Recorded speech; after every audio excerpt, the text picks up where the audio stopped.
Hey everybody, you can see a few are trickling in. I'm gonna wait just a minute and see so I don't start before everyone can join us. Um, okay, yep, now there's a lot of people. Hey, my name is Evan Pundyke. I'm the marketing director here at Arrive Logistics. I'm joined by Brian Reed, who's got a great presentation today on reducing cost and acting as a shipper of choice. We're gonna get into that in just a moment, but first I wanna take a second to tell you a little bit about Arrive. For those of you who don't know, we are just under a 4-year-old company, and in that time, we've grown quite a bit. We've gone from 10 to over 400 people. We have 2,500 active customers. We're projected to do 250,000 loads this year and generate $330 million in revenue. We attribute this success to just remaining customer focused and taking care of our people. But we're not trying to make this too much about ourselves today. We're really excited just to have some great content to share with our transportation partners. And I also wanted to mention there is a chat feature and a question feature. So if you're having any technical difficulties or you maybe can't hear your sound, for instance, shoot us a chat. I'll be on the other end of that and make sure that we solve that for you.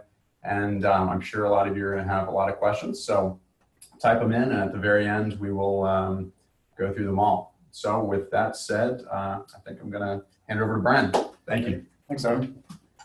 So I just want to say thank you for everyone to joining us today, and hope we get some good content out of this and have some good takeaways that you can each take back to your different organizations and the partnerships you have with your carriers and your providers, and get some great results out of that. I appreciate Evan and the team having me down here in Austin to go through this topic. I think it's a great topic. It's one of those topics that's applicable at any time, but obviously with the market the way it is today, from a shipper perspective, this is a really good time to be talking about some of these things. So just a quick background about myself. I won't spend too much on this, but been in the logistics and supply chain space for about the past 18 years.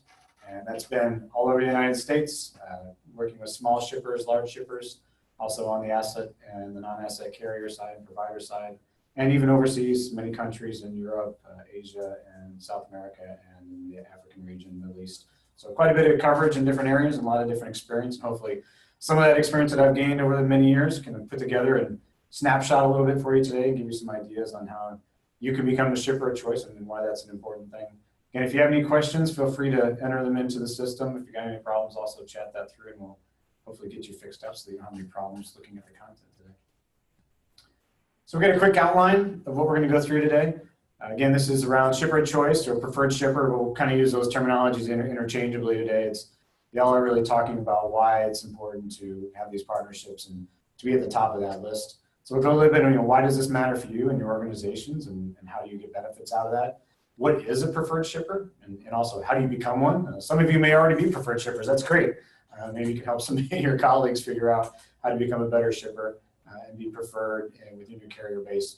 Also, we're going to go through some different content areas, and this is where we're going to hit really the meat of the presentation, whether it's negotiating, work before the order, the actual booking time, so the day of the shipment, and also at the very end through the pay the provider area, covering a little bit of the procure to pay process and also a little bit of the order to cash process. There's components within each one of those we're going to go through, but we'll go ahead and kick off and go straight through the content.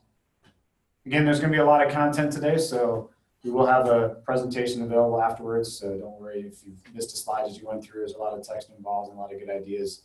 Feel free to contact Evan and the team or myself afterwards, and we'll also have the content that you can read through. So why does this matter for you? Well, ultimately it comes down to cost and money, good or bad. That's really what everyone's here to do. And obviously your carrier partners want to make a reasonable amount of money and reasonable profit. You as a shipper, you want to get the best cost that you can, especially within your market or within your industry. And so becoming the best shipper or becoming a preferred shipper or a shipper of choice really is all about what are the ideas that can help me lower my costs and have the best success that I can in my distribution and supply chain. And that comes from many different angles, and those are some of the things we're going to talk about today and go through that. What is a preferred shipper? Well, there's a lot of definitions, I guess, into what a preferred shipper, but I think the ultimate is really thinking about how does your operator, your carrier, your actual drivers working day to day, what do they think about? What costs them money? And therefore, that's some cost that's going to come back to you. It's really about removing barriers, lowering barriers.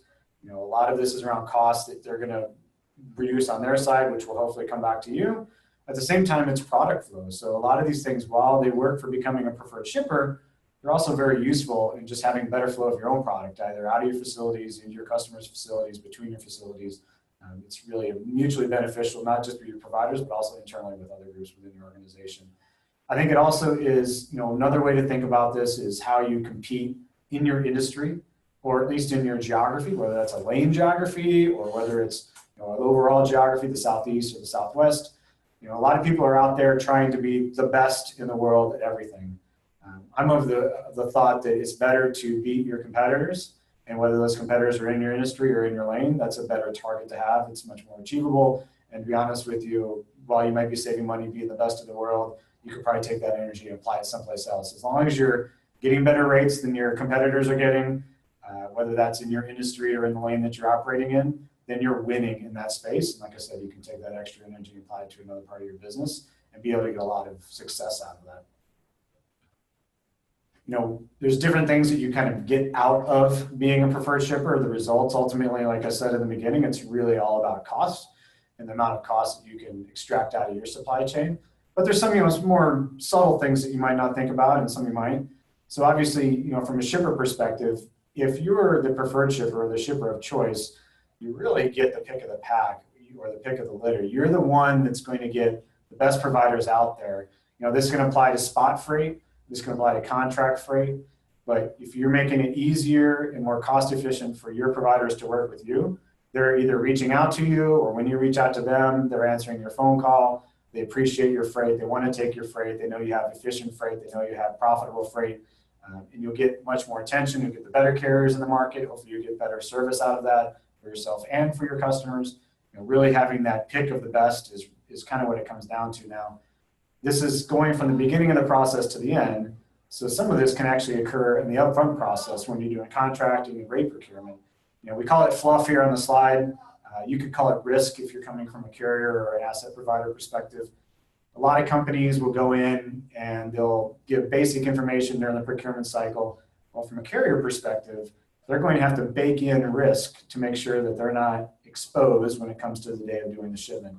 For example, if they think that you're a 1 hour or 2 hour loading time and you think you're a 1 hour loading time, if you don't communicate that information, they're going to bake it in as 2 hours, and they're going to go with that information. Now you're getting charged for an extra hour of loading time, which of course is going to impact your rates and impact your overall costs. So the more accurate you can be, the more exposed you can be and transparent you can be with this information, the better off you are, and get rid of the fluff, get rid of the risk baked into the contracts, and get it down to what you really want. If you go into other areas, obviously you'll get the benefit of the doubt as a preferred shipper. As you're collaborating more and more with different people, you'll get that understanding that, hey, we know you're trying, things come up within everybody's supply chain, problems go wrong, but you get that benefit of the doubt from your providers. And all that really does is give you the opportunity to communicate more and to solve those problems together. So, those are some of the side benefits. Again, all of that really comes back down to efficiency and cost savings. We're going to go through these different categories. I mentioned them in the breakdown. I think one thing to really keep in mind with this is a lot of these changes, a lot of these investments, whether it's in time, people, or even dollars themselves, capital dollars or expense dollars, you got to remember that some of these investments are going to be made outside of transportation in your organizations. So whether that's in your procurement organization, maybe in your manufacturing organization, if you have a separate distribution organization, there's ideas and things that really go across the supply chain and across the business, and you may or may not be in those organizations or tied to them very tightly within your company. You really need to work together to go through these. There's going to be times when you'll invest money in manufacturing to make the savings in transportation. So you have to have the big picture view across the different silos in your organization and make sure that you're looking at the total savings for the company and know that, say $100,000 spend in manufacturing might result in $1 million spend in savings and freight. And so as long as you've got the right high level interaction, working with people in your other organizations, working with your senior leadership to make sure that they understand the impact, I think that's a really key thing to think through as we go through these different topics. So let's dig into the meat of the information. So as I said at the beginning, it's going to be a lot of words on here. Good for you, maybe good for me. I'm not going to read every single one of them, but there's a lot of ideas in here and a lot of questions on areas to cover. The first category we're going to go through is negotiation. So I believe being a better shipper starts with your very first interaction with a carrier or a provider. That first interaction, that first relationship building, when you're doing your negotiations and you're setting up your carrier contracts, that's really when you set the tone for this relationship. If you're going in and you're attacking, and I'm going to pick on my procurement friends a little bit, if all you're going in is you're thinking this is a commodity and you're going to procure it like a widget, you're not going to have as much success in the end, because you might come out of your bid, you might come out of your contract with what you think is a very attractive rate structure, but so much is going to go wrong in the course of it that you cannot predict at the front, that the dollars you end up spending in the end may be much higher than you anticipated. So again, spending this time, it's a unique category in the procurement space.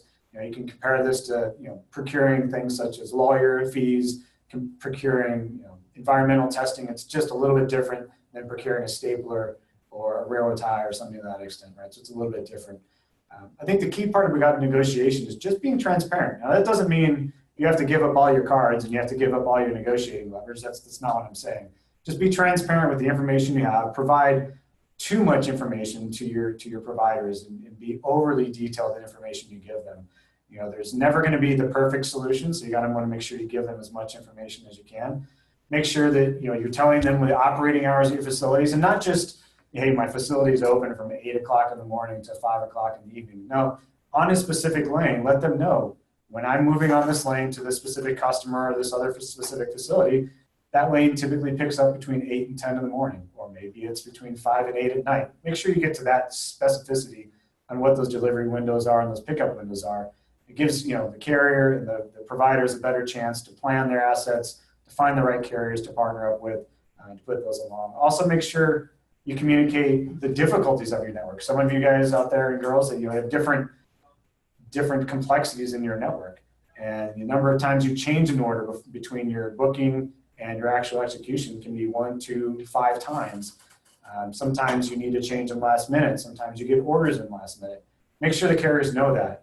You want to be as honest and as transparent as you can up front to make sure that they can predict it.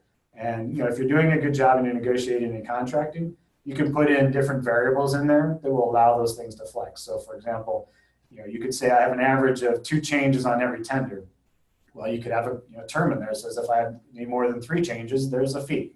And that way you're actually being transparent. You're compensating for the extra work that they may have to do. They're not putting in fluff. It's better to pay an extra fee on the few orders that trip over the 2 to 3 tenders than it is to pay a fluff on every single order. So thinking about those kind of ideas and going through it at that level is a good idea. Again, as I said at the beginning, negotiating just to get a lower price, sometimes that works, and in some markets and commodities that works. I'm of the belief that it doesn't make sense in transportation. I think your goal is to beat your peers in your industry, to beat your competitors, and then potentially even beat those in the lane, so you can ensure that you're getting the best carriers at the best price in the lanes that you're working at. But comparing a lane in New York versus a lane in California really makes no sense. Comparing across very diverse industries, to me, okay, it's great if I'm shipping groceries within a grocery network. It's great to compare that to someone shipping copper and gold, but in reality, there's no comparison, and it's not going to change my bottom line. If I have to compete against someone who's better at it, I might as well take that energy and put it someplace else. There's a lot of steps going through in a procurement process, and I know a lot of us have gone through these over and over and over again throughout the years. You get better and better. Every time you do it, you're a little bit better. And I don't think any of us are ever perfect at it. And I know my teams that I've worked with were never perfect, but we got better every single time we went through the process. But I think the important part is to communicate the process to your providers. Make sure you're clear what the process is. If you plan on doing a couple of system-based procurement bidding rounds, let them know how many they are. Let them know roughly how much time they're going to have between each one. If you're going to have 2 or 3 or even 4 sit-down negotiations, let them know up front. Let them be prepared. I don't necessarily think that's a lever that you need to pull in the negotiation cycle. I don't think surprising them gets you. You may get you a better rate again on the contract, but in the end, I don't think it's necessarily going to get you being a preferred shipper or a shipper of choice, and I don't think it's going to get you a better rate in your final financials. So also making sure your operations teams are involved in this process. I've worked at many companies around the world, and I think worked with great procurement teams and great operations teams, and the best results always came when they were working together. I think anytime you're discussing rates, you need to have at least one operations person around, whether they're openly discussing in that meeting or whether they're just absorbing content and having an offline discussion with the procurement team. It's really important for them to hear what the carriers and the providers are saying, and providing feedback to your procurement team or to themselves to make sure you're getting the best results. And I think, we talked a little bit about fines and fees. Fines and fees can be useful. Obviously, in this type of environment with the capacity as it is, the carrier pools and the carrier networks really have a lot of the control on how they're going to take their contracts, and many will avoid these. When I look at fines and fees, I think that they're okay when they're measuring mutually beneficial things. Like I said, instead of giving me a fluff on a rate for 100 loads, just because you don't know what's going to come up, charge me only on the 5 or 6 loads when that issue comes up. I think those fines and fees make more sense, but try to avoid blanket fines and fees. I think they just causes animosity. Again, it can cause fluff or risk added into the rates, and you end up paying more on the overall than you really plan to. Moving on to before the order, forecasting and some of the other steps there. So you've got your contract set, you're all ready to go.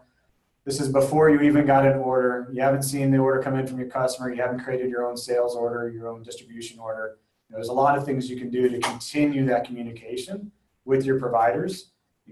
The forecast that you might create internally, these are going to be different. I know we've got a lot of different companies here on the webcast, and that's great. We've got some smaller companies in the freight side and some that are large on the freight side.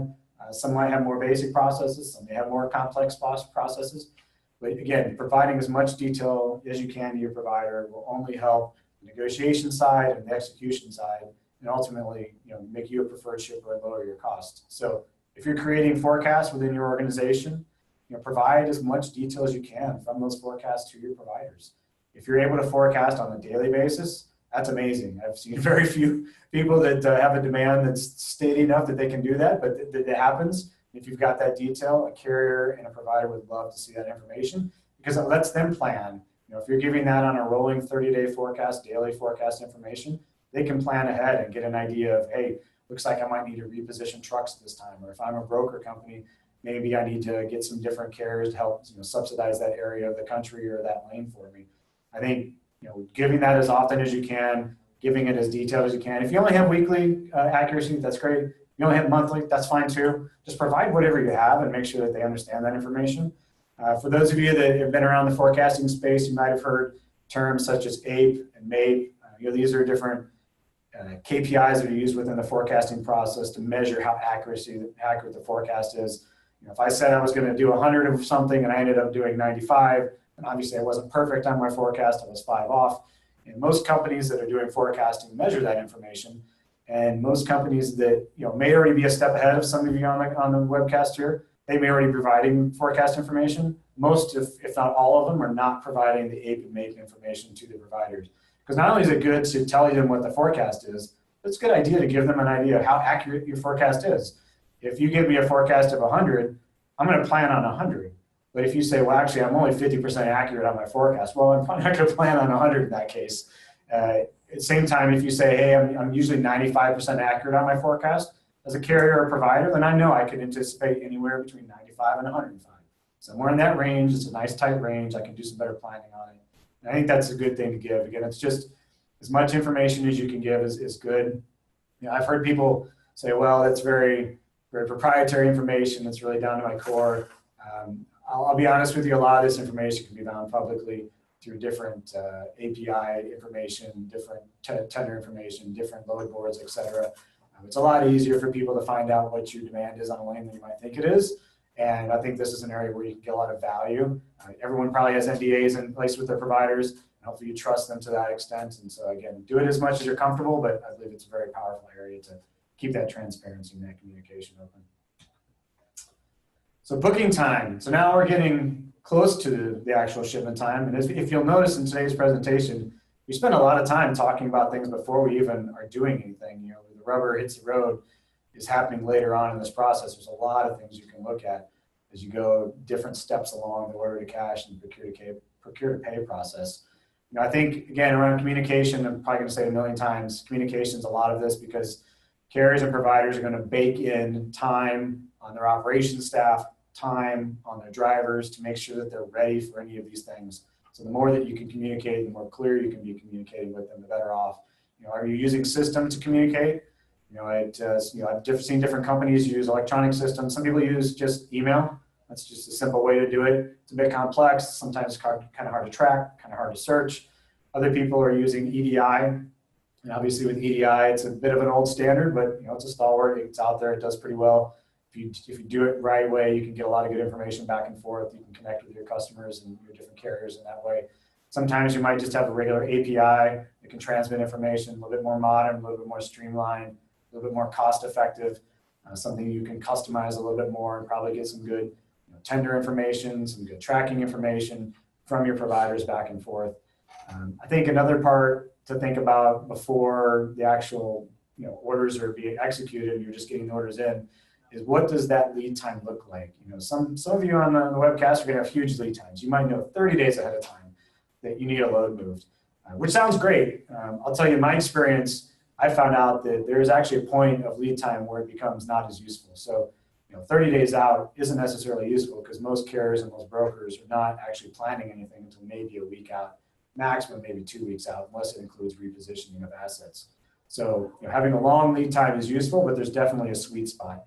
But I think the point is making sure that your carriers and your providers understand what your lead times are. If you know them by customer or by lane, providing that information, making sure that if you have a short lead time from your customer, that you're compressing the time to process that internally in your organization. So maybe you're getting a 7-day lead time where the order comes to you before you need to deliver it to your customer, but your internal processes are taking 3 to 4 days. Well, that just compresses the process time of your carrier to be able to respond and be able to plan.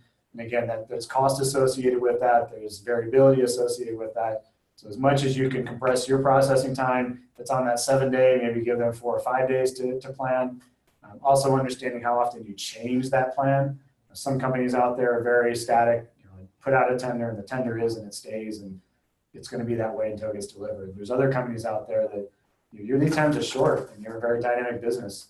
Grocery business is one of those. A lot of businesses that are working with perishable goods, roses and flowers and other things do that. So I think making sure your carriers and providers understand that what that is, constantly communicating with them is really important to make sure that they can serve you the best and making sure that they give you the best price and also ultimately the best service.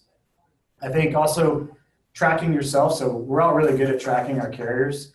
Everyone has KPIs out there for carrier KPIs and make sure that everyone is doing what they're supposed to do, and the procurement teams are looking at that when they're doing their yearly or even their kind of spot procurement. But measure yourself too. How well are you doing and doing what you're supposed to for your carrier? Are you living up to the volume commitments? Are you giving them what you said that you would give them? A lot of these contracts nowadays have terms and constraints around that. So make sure that if you're not living up to what you're supposed to live up to, that you're giving feedback to them on what to do and how to solve that problem. I think a lot of it on the booking time too, and understanding how things are going to work in the future comes around schedules and scheduling.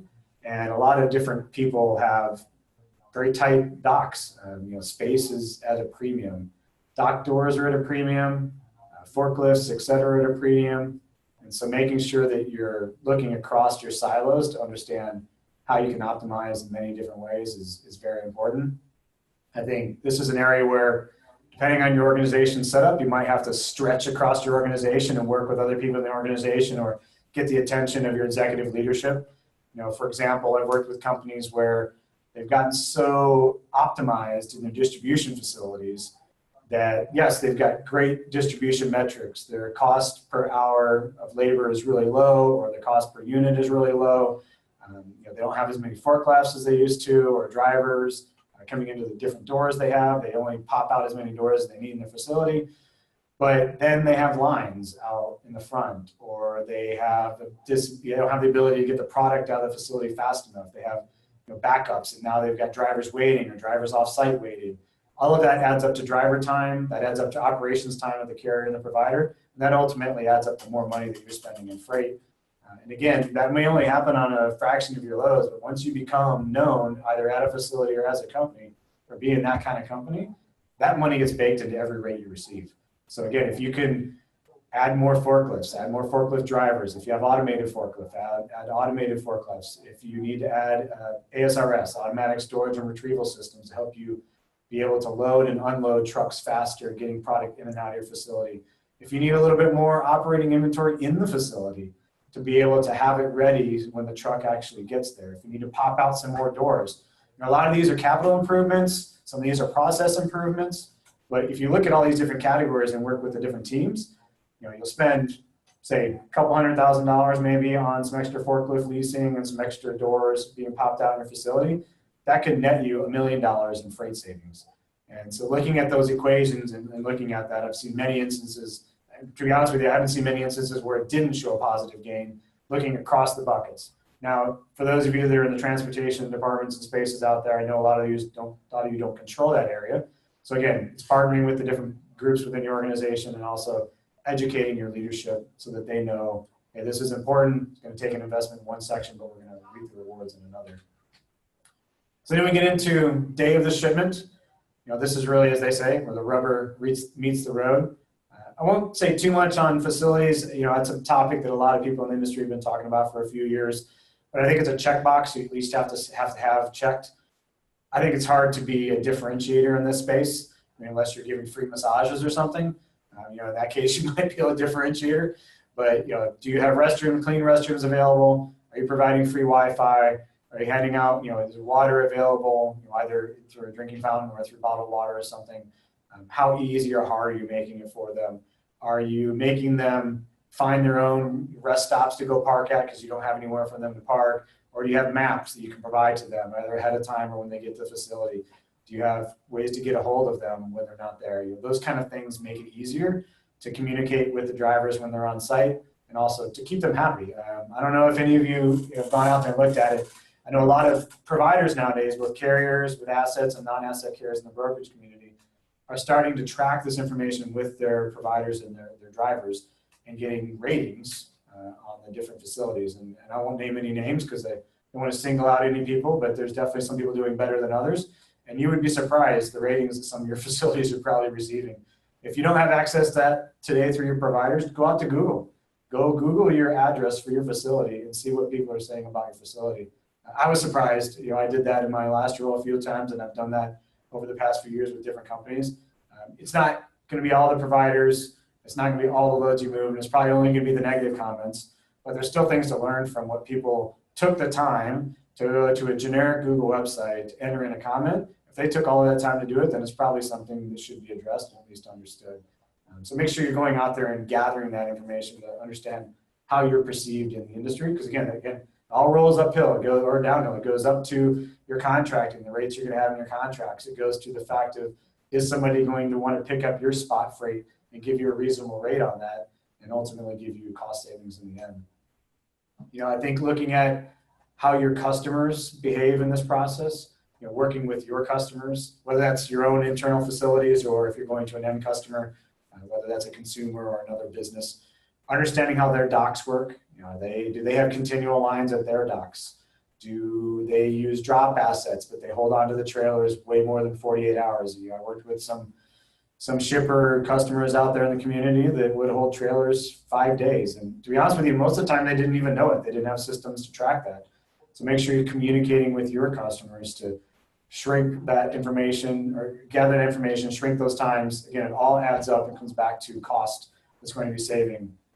The carrier is either going to charge you detention when they're holding that trailer, or the next time you have a contract rate, he's going to add it back in your contract rate just because he knows that your customer constantly holds trailers. Again, I think also understanding the forecasting, how they schedule. Is it a customer schedule? Is the carrier expected to schedule it? The easiest way to think about it is minutes. Think in minutes. And every minute costs $1 or a number of dollars, whether that's a driver's minute, whether that's a carrier's operations person's minute.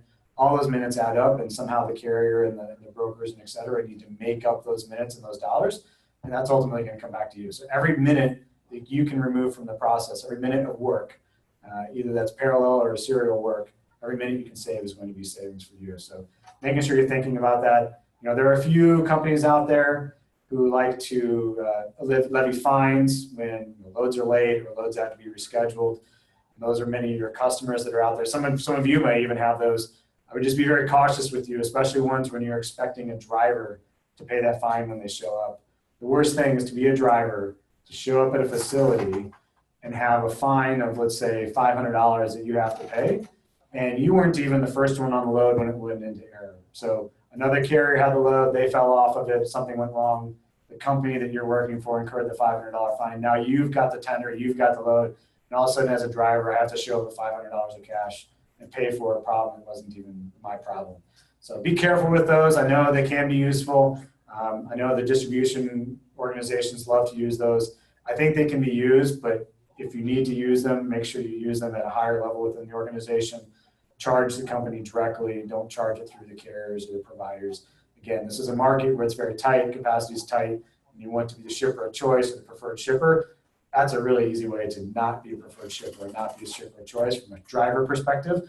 From a carrier, an asset carrier perspective, they have a little control over that. From a brokerage perspective, they have almost no control over it. They can beg and they can plead those drivers to go. But if that driver is an owner operator, he runs his own business. He can do what he wants. So keep an eye out for those things and just be cautious how you manage those. You know, we talked a little bit about communication. Again, making sure that you got ways to communicate, whether it's text or CB system or whatever it is.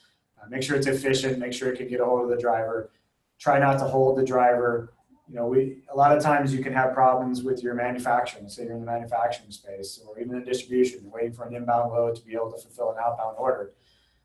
The decision time is very critical. I know a lot of companies out there, and I fall into this myself sometimes when operating organizations, that I always want to succeed, and I will succeed until the last second. I'll do my best to succeed. Well, and the way the market is now, if I keep postponing, hoping for a success, knowing that I've only got a 50-50 chance of success, every minute that I'm postponing with the hope that I get successful, I'm wasting time and I'm wasting money. And in some cases, you'd be better off cutting it off at the beginning, releasing the driver, not impacting the cost of that load, and gathering another driver who might have fresh hours, who might be a little bit more flexible making that delivery. I can't tell you how many times I've seen organizations do their best. And again, this is all with great intentions. Try to do everything they can to get the load to that driver, only to have the driver time out as soon as he gets the load loaded, and they're ultimately late to the customer anyway. So if you can make those decisions sooner, it's a little painful. It takes a little bit more of an art to figure out when that best time to do that is. But again, you're saving money, you're saving time. That's really what we're thinking about today in this, shipper of choice, making sure that you're at the top of that list. I think making sure that you're ready for that carrier when he gets there, that's also a time thing. And communicating to them, if the carrier's on its way, let him know it's not ready. Maybe that guy can take his break before he even gets to your facility. That the lady that's driving down the street in her truck, she's ready for her legal break. She's like, you know what? I'm going to get the load first, then I'll go take my legal break. Well, if you got in contact with the dispatcher them directly and said, hey, we're running a little bit late on my inbound load, or my manufacturing's a little bit behind, can you come 2 hours later? She'd be like, absolutely. I'm going to go take my legal break, get that out of the way. I'm going to come in fresh, and we're going to be ready to roll. So, don't think of these as I've got a problem, I'm embarrassed with the problem, or the problem's going to cause a bigger fire. Just be communicating with the providers. I think we probably need another webcast just like this to talk to the carriers, because I think there's just as many carrier communications and need to come the other direction. I know we got a lot of providers on the webcast today, but it really is a two-way street. And I think the more that you collaborate both directions, you'll gain a level of trust. Back to what I said at the beginning, both sides will get the benefit of the doubt. I've been in situations where carriers have failed miserably, but I worked with them. We collaborated over time. We had a great relationship to start, and I gave them the benefit of the doubt. I gave them the time to come in and say, hey, here's the problem I'm experiencing. Sometimes those were their own problems, and I supported them in solving their problems. Sometimes they were my problems. So I had to go out there and solve those problems myself. So again, we talked at the beginning, order to cash, procure to pay. I think a lot of people sometimes forget the pay side. They figure, well, I've got it shipped. It's at my customer. Everything's good. I've saved all the money I can save. I've been as efficient as I can be. There's really nothing else I can do. That's completely untrue. There's two levels. I think one is when you get to the payment cycle of the process, it has its own processes. It takes its own time. It has its own problems. There's a lot of money that can be saved there. But I also think at the same time, this leads into your next acquisition or procurement in your contracting. So whatever taste you leave at the very end is what they're going to remember when they go back to the contracting phase. So they're going to see, well, how are you at execution? They're going to see, did they give me flexible payment terms? Did they fit my business model? I know over the past few years, early pay discounts and things like that haven't been as popular with a lot of carriers out there, mainly because there's a lot of reduction in the number of carriers out there, a lot of consolidation in the industry. People didn't need the cash as much as quick as they did in the past. But offering those early payment terms, offering different ways to pay, offering different flexibility in how you pay and how you're invoiced just makes it easier for that provider. And making flexibility, standardization is great within an organization, but having one standard to me is a bit extreme. Having 100 standards obviously is too complex. Find a happy medium in there between the two, where you can provide flexibility to different types of providers you work with and how their operations and the systems work, but also keeping the standard compressed enough so that it doesn't impact you too much. Keep a track of your invoices. If you're using a TMS, a transportation management system, make sure it's accurate. As we said before, make sure you're allocating the carrier freight like you said you would allocate. Make sure that it's got all your accessorials built in there, whether they're fixed accessorials based on an event that occurred or variable accessorials like demurrage or detention. Make sure that they're all in there so as much of that can be automatically processed by your financial system. It's going to save you time internally for your AP teams and figuring out, do I really need to pay this? It's going to save time from your providers. They've got teams out there getting proof of delivery information, all this backup documentation to prove to you that something actually occurred. The more you can automate that, the more you can standardize that, the better off you'll be. You're going to save time on their operations side. You're going to leave them with a better taste of how the relationship's working and how you're collaborating. Obviously, looking at things on freight claims, different industries have different levels of freight claims. So some of these, it's not as big of a focus as others. But again, think about how much time does this take, especially if you're in an industry where your product's a very low-cost product. You might think, hey, it's a low-cost product for us. We do huge amounts of volume. Freight claims are important. I'm going to get paid, but I don't really worry about it too much. Well, again, think about it from the carrier side. If you're moving a truckload of freight, the amount of dollars you're paying on that between you making Kleenexes and the guy shipping gold is not a whole lot different other than some insurance components. And so think about it from their perspective, how much time they're spending per load. To them, the amount of the claim doesn't matter as much as it does the actual time it takes. And again, when it comes to insurance and factoring and AP insurance and things like that your providers are purchasing for themselves to manage your business, be flexible with them.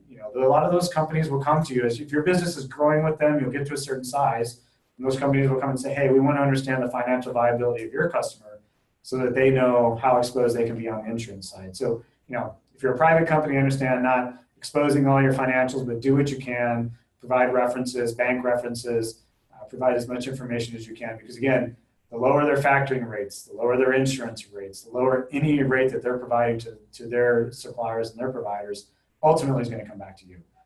If it's expensive to provide insurance for your business, expensive to factor because they aren't sure if you're going to be around to pay your bills later on, all of that's going to come back into your rates and your contract rate and your spot rates. And so again, it's going to lead to extra cost for you. So we got 4 major takeaways. I mean, there's a lot of stuff in here. And obviously, I'd be happy to talk with any of you afterwards and the team here at Arrive also. Any questions you might have that we don't get answered today in the webcast. But there's 4 major categories. I think one is, again, think outside the silos. There's going to be a lot of things you can do as a transportation team all on your own. There's things the procurement team can do on their own. But some of these things you're going to need help with your manufacturing teams, with your distribution teams. Maybe even your finance and legal teams might have to get involved. So make sure that you take this kind of a presentation, show it to your executive leadership, get them bought in, because the best selling point is the executive leadership into the rest of the organization. And then you can tie across those silos and those channels to make sure you're getting the results you need. Focus on not just the order to cash, but also the procure to pay. Don't forget, there's a lot of, you set the tone in the procurement cycle and the contracting, and you finish the tone in the pay, and then just loops back around. It's not just the order, it's not just the forecast, it's not just the day of the shipment. You really got to think about the whole cycle. Make sure you're looking at ways to save in operations and drivers. As I said just a few minutes ago, think of a minute as a cost component. Every time a provider is spending a minute on anything, whether that's a driver sitting for an extra minute, whether that's someone looking at a POD for an extra minute at your provider's offices, those minutes cost dollars, and those dollars come back to yours. So the more you can do to work with them to streamline that, the better off you're going to be in time and efficiency. So again, time is money in that case. And then collaboration. I mean, just work with your providers. The best savings that I've seen around the world were companies that worked together that weren't antagonistic against each other and didn't treat each other as commodities. It's just like an additive. You might save $1 together working on a project, but in the end you save $3 because now you're collaborating well together. You're really working as a partnership. There's still two different companies. Both have to make money. Both need to be profitable. But be open. Discuss those, even in your contracting phase. Maybe get into cost plus for profitability. That's a good way to go. You can agree on profitability levels. So that's probably the key four things. There's a lot of other things you might take out of this. And like I said, we'd be happy to talk to you about those. But those are four of the big ones that we saw. So questions. I hope we have some questions. I think Evan's going to read them out. Yeah. And we'll try to cover as many as we can. Yeah. So the first one is, will this presentation be available? Yes. I'll make sure all of you get a copy of this in the next day. You'll get both the recording and the slides. So that's great. Can you please share examples of carriers or brokers who are sharing insights with shippers that are resulting in cost savings? I can.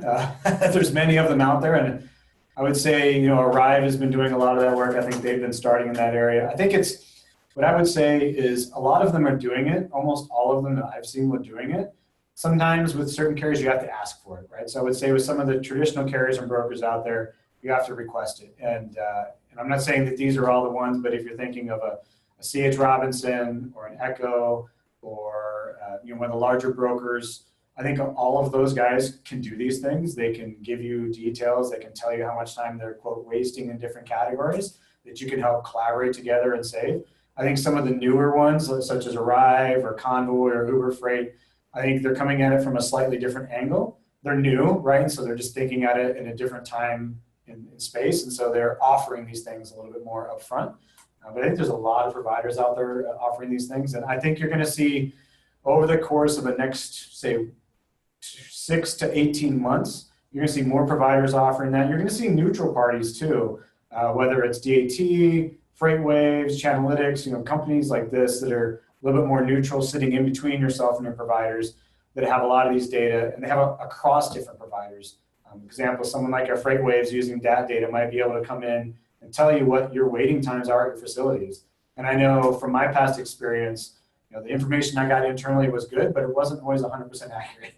So balancing what I got internally with someone from external is a really good one. So yeah, there's lots of them out there. If you want to catch us offline, I'd be happy to give you more specific ones. I want to give some people credit, but I also don't want to leave anybody else on the webcast. So.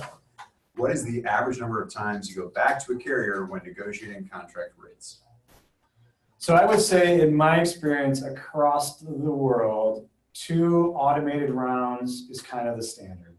The first round is usually really consolidating. You're gathering so much information, presenting so much information in your first automated round. If you have a lot of lanes, you're using a tool to help you with this, that it's really kind of just everyone getting used to the information and getting accustomed with it. And you're getting the first taste of what the market's feeling like at that particular time. Then at the second round of automated, you're really starting to bring it down. Your carriers better understand what you're asking for. You now know kind of what the market's looking like, and you know where you can push and where you can't push. After that, I think it's really one major in-person sit down across the negotiating table, let's call it, and having open conversations. But after that, I would limit it to no more than 1 or 2. There's no such thing, and my procurement friends on the webcast can close their ears, there's no such thing as an optimal solution. It does not exist. You could negotiate until both of you pass out, and you're still not going to be at the very best solution that's out there. So I'd be the time is money. I think you have 1 to 2 is fine. You're going to have some play on each other, right? Because if one provider does one thing, then it affects the other. But do your best to limit that. And I think, as I said in the podcast and had on the screen, whatever your number is, tell them up front. If you're going to do 6 rounds of face-to-face negotiations, that's fine. Tell them you're going to do 6. Don't tell them you're going to do 1 to 2 and then do 6. That's worse than anything. So you mentioned Google. What other tools are there available to find out if you are, in fact, a shipper of choice? Yeah, so like I said, I think there's some carriers that are progressing on that. What I would say are ones that are a little bit more technologically advanced. Convoy, Arrive, Uber Freight, XPO, Coyote, people like this that have driver apps already in their use. I think AFN and some other people are also using these apps where they can collect the information directly from the driver. And I think most of the companies that have driver apps are doing that. I think outside of that, it's things like Google reviews, Yelp reviews, you'd be surprised. Pretty much anywhere that you can find a review, someone could do it. Again, you might pull up your facility and there might be 2 from 2 years ago, but you might also have 10 from the past 6 months. You just never know, but it takes a few seconds to do it. It's worth it. Maybe even Glassdoor. You know, that one's a little bit more employee oriented, but yeah, just anywhere that you can find a review is where I would target. What are a driver's main priorities at pickup and delivery? Yeah, it's pretty simple. Let me get in, load me quick, and let me get out. Those are really the three things they're looking for. Now, I think they also understand they don't work in a perfect world, and they want you to understand that too. When they're late, it's not because they went and got a hamburger on the way out there. I live in the LA region. We have notoriously bad traffic. You cannot predict it many times, especially on the 405, and things happen. So it has to go both ways. But again, if you treat them with respect, provide them Wi-Fi, restrooms, water, etc., have your, and this is, I've seen this in the past too, have your check-in teams treat them with respect, right? I mean, drivers get a bad rap, drivers get a bad name. They don't deserve it most of the time.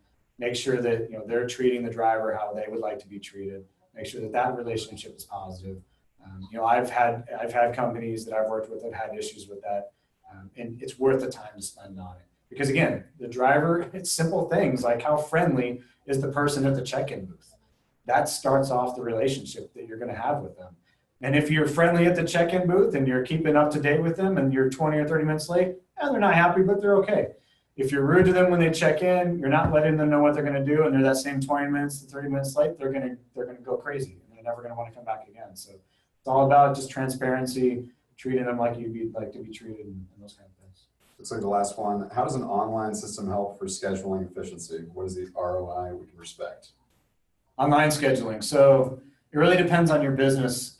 If you aren't changing your scheduling a lot, and I'm going to take the question two ways because there's two different kinds of ways to think of scheduling.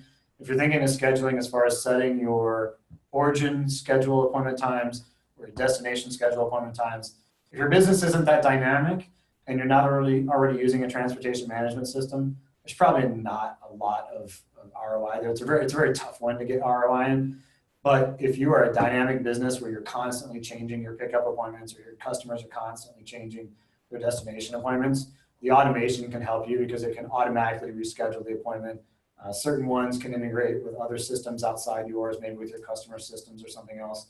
There's some technologies out there in the AI space that will even take a non-automated system. For example, if you're working with Walmart and their scheduling system, it's not automated, it takes a lot of clicks. But there are AI tools out there that you can use that will actually automate those clicks for you, and you can connect that with your auto scheduling tool. Now, if you're talking about scheduling as far as scheduling trucks, routing optimization, load consolidation, I would say if you're spending over a few $1 million in freight, there's a solution out there that can definitely give you ROI. Some are made for small shippers, some are made for big shippers, but they're all very valuable. Great. Well, that looks like all we got right now. If we have any more questions, feel free to email them to me at epundyk, AEPUNDYK, @arrivelogistics.com, and we'll get those answered for you. And we appreciate all your time. Thanks, Brian. Great. Thank you.